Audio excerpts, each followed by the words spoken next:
মরহুম ইমরান হুসাইনের শেষ বিদায়ের আগামী বরজখের সফরের আপনারা একটু ব্যস্ত হবেন, এই জায়গাটা ভাইয়া যাতে হবে। ওই সময় ইমরান হুসাইনের পাশে আমরা দাঁড়াতে পেরেছি। মহান রব্বুল কারীমের দরবারে শুকরিয়া খান আদায় করে সকলে জবানটা খুলে বলে আলহামদুলিল্লাহ। তার সাথে সাথে অসংখ্য গণিত দরুদ সালাম হুজুর পুরনুর সাল্লাল্লাহু আলাইহি ওয়াসাল্লামের উপর, যিনি হায়াতুন নবী, যিনি শেষ নবী, নবীদের নবী, নবী মুহাম্মদুর রাসূলুল্লাহ সাল্লাল্লাহু আলাইহি ওয়াসাল্লামের কদম মোবারকে মহান রব্বুল ইজ্জত যেন আমাদের পক্ষ থেকে দরুদ ও সালাম কবুল করেন। আমরা সকলে বলি আমিন। আমরা যখন কোন মরহুম মরহুমাকে দেখি তখনই কিন্তু আমাদের মৃত্যুর কথা স্মরণ হয়। এছাড়া আমরা খেয়াল যদি আমাদের মধ্যে থাকতো তাহলে আমাদের হাতের দ্বারা, পায়ের দ্বারা, আমাদের চোখের দ্বারা, আমাদের জবান দ্বারা অন্যায় অপরাধ হতো না, সমাজে অশান্তি হতো না। কারণ হচ্ছে মৃত্যুটা আমরা ভুলে যাওয়ার কারণেই আমাদের দ্বারাতে অশান্তি সৃষ্টি হয়। আমরা আমাদের দ্বারাতেই সমাজে অশান্তি হয়। কথা বলেন ঠিক কিনা? এই জন্য আজকে মরহুম ইমরান হুসাইন থেকে আমরা শিক্ষা নিতে হবে। ইমরান হুসাইনের আগে ১৫০০ বছর আগে আপনি আমার নবী, হায়াতুন নবী, জিন্দা নবী, নূরুন আলা নূর নবীজি আমাদেরকে ১৫০০ বছর আগে জানিয়ে দিয়েছেন, কুল্লু নাফসিন যায়িকাতুল মাউত। যে প্রাণীর প্রাণ পেয়েছে, যে দুনিয়াতে প্রাণ নিয়ে এসেছে, তার একদিন মৃত্যুবরণ করতেই হবে। এটা তো আজকে ইমরান হুসাইনের কাছ থেকে শিক্ষা নেওয়ার কথা আমাদের ছিল না।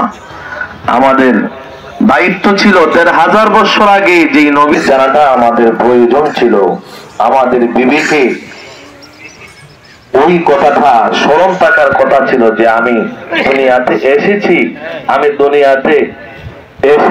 দুনিয়ার জমিন থেকে বিদায় নিতে হবে। এমন কি কেউ পৃথিবীতে আছে যার কোনোদিন মৃত্যু হবে না? এমন কোনো কিছুই নাই। আমরা সকলেই মৃত্যুবরণ করতে হবে। তারপরও দুঃখজনক কালকে ফজরের সময়ও আমাদের সঙ্গে জামাতে নামাজ আদায় করেছে। সুবহানাল্লাহ।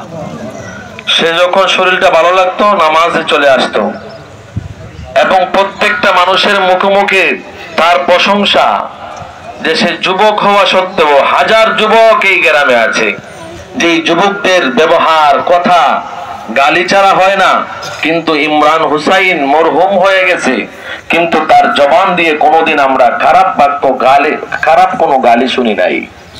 মানুষগুলো আজকে প্রমাণ করে দিয়েছে, যুবক হলেও যে আমি শক্তি নিয়ে, দেমাগ নিয়ে এবং তাকাব্বুরি দেখিয়ে, শক্তি দেখিয়ে, আমি গালি দিয়ে, আমি বড় গলা দিয়ে এই সমাজে আমি ধনাত্ম পরিবারের সন্তান হিসেবে আমি জোর গলায় কথা বলতে হবে, সেটা ইমরান হুসাইন শিক্ষা দিয়েছে।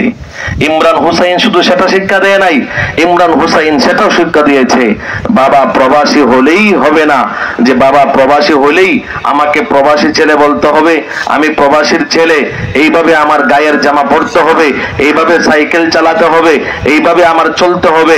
সেই শিক্ষাটাও কিন্তু ইমরান হুসাইন দিয়েছে যে বাবা প্রবাসী হতে পারে, চাচা প্রবাসী হতে পারে, কিন্তু আমাকে প্রবাসীর ছেলে বলার প্রয়োজন নাই।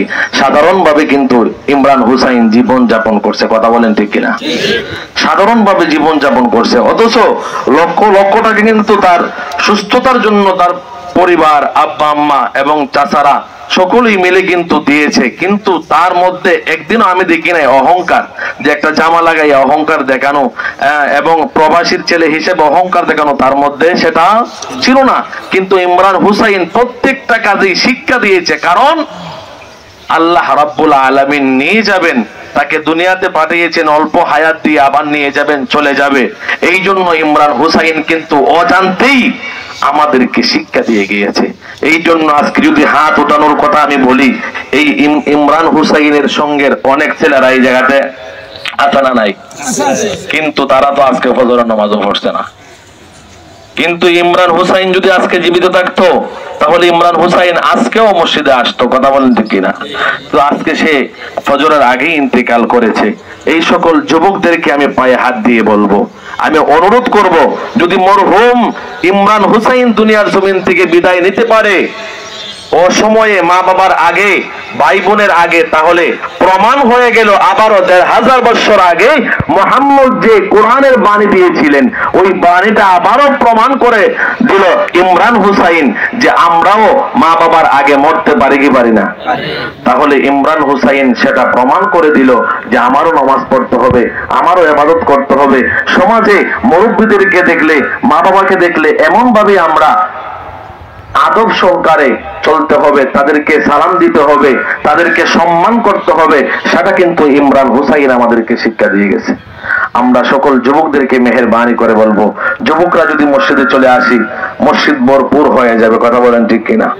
এই জন্য যুবকদেরকে বলবো, মুরব্বী বাবারা তো আছেনই, আল্লাহ রাব্বুল আলামিন যেন আমাদের সকলকে এই নামাজি পরহেজগার মুত্তাকিন হয়ে দুনিয়ার যে সফর শেষ করে আমরা যখন রওনা দিয়ে দিব আলমে বরজখে, আমরা সকলেই যেন ঈমানওয়ালা যাত্রী হয়ে কবরে যাইতে পারি। মহান রব্বুল আলামিন যেন আমিন। আর ইমরান হুসাইনের নামাজের জিন্দেগি আল্লাহ রাব্বুল আলামিন যেন সকলের সাক্ষ্যকে কবুল করে তার জীবনের গুনাহগুলি যেন মাফ করে দেয়, আমরা সকলেই বলি আমিন। ইমরান হুসাইনকে যেন জান্নাতুল ফেরদাউস দান করে, আমরা সকলেই বলি আমিন। ইমরান হুসাইনের পরিবার পরিজন তাছাড়া এবং পরিবারের সদস্য যারা আছে সকলকে যেন ধৈর্য ধারণের শক্তি আল্লাহ রাব্বুল আলামিন দান করে, আমরা সকলেই বলি আমিন। যাই হোক, আলহামদুলিল্লাহ, সকলেই কথা বলার যোগ্য। আলা কুল্লি মুসলিম ও মুসলিমা, ইলম অর্জন করা প্রত্যেক মুসলমানের ফরজ ছিল, সে ফরজিয়তের কাজে নিয়োজিত ছিল। আলেম পরীক্ষার্থী ছিল, 2টা পরীক্ষা দেওয়ার পরে তার অসুস্থতার কারণে সেই পরীক্ষা অংশগ্রহণ করতে পারে নাই। এবং আল্লাহ রাসূল বলছেন, মান তালাবুল ইলমি সাহালাল্লাহু তারিকাল ইলাল জান্নাহ ওয়া ইনাল বিররা ইয়াহদি ইলাল জান্নাহ। এই হাদিসের থেকে প্রমাণ হয় যে একজন বেহেশতি মানুষ, তার জন্য আল্লাহ রাব্বুল আলামিন বেহেশতে যাতে আমরা দোয়া করব। তা ইমরান হোসেনের নামাজে জানাজার সম্মানিত মঞ্চে উপস্থিত ওলামা একরাম, হাজি সাহেবেরা, আত্মীয় স্বজন, গ্রামবাসী, প্রতিবেশী, আসসালামু আলাইকুম। আপনারা সবাই দোয়া করবেন, তার লাগে কিচ্ছু বলার নাই।